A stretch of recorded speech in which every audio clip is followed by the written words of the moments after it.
Dewey, There's a Cat in the Library by Vicki Myron and Brett Witter, illustrated by Steve James. Every night, people left books in the return box of the library in the small town of Spencer, Iowa. Funny books, big books, truck books, pig books. They left them all. But one night, on the coldest night of the year, someone left a strange surprise.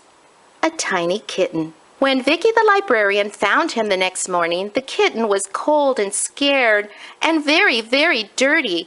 Vicki took one look and decided to give him a warm bath. The kitten went into the sink, brown and crying, but he came out orange and purring. "I'm going to keep you," said Vicki, who already loved him. "We'll name you Dewey Read More Books. You can live here and be our library cat." But Dewey had no idea what it meant to be a library cat.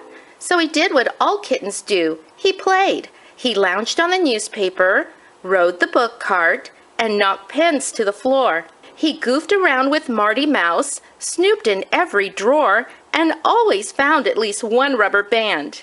But what Dewey loved most of all was people. Tall ones, round ones, quiet ones, loud ones.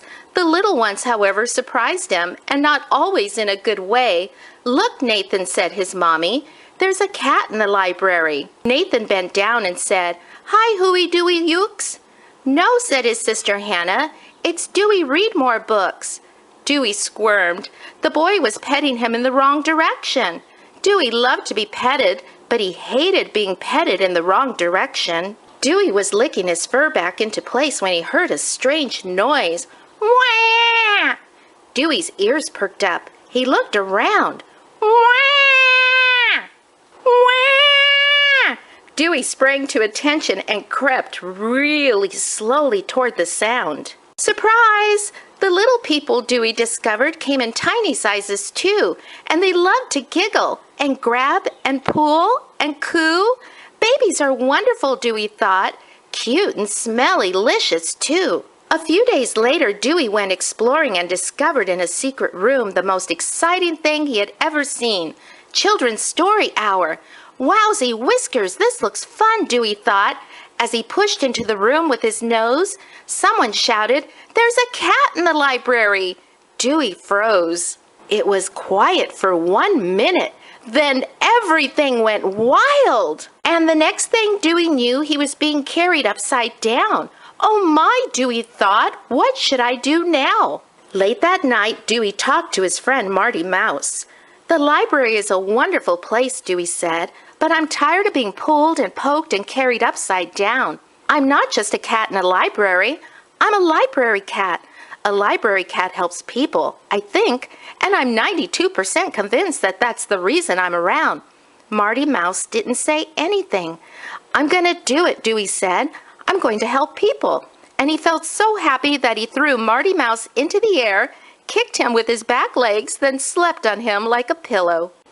The next morning, when the first people arrived, Dewey was waiting to greet them right by the front door. All morning, Dewey acted like a library cat. He read with the mommies and grandmas. He helped the daddies work. He even shelved books with the library clerk.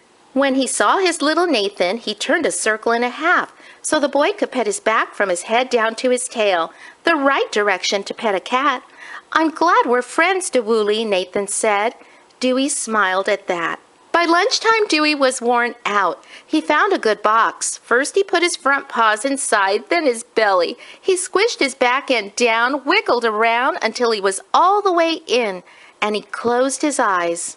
"There's an orange muffin in the library," a girl giggled. But just as Dewey was about to drift off into sweet kitten dreams, he heard a heavy sigh.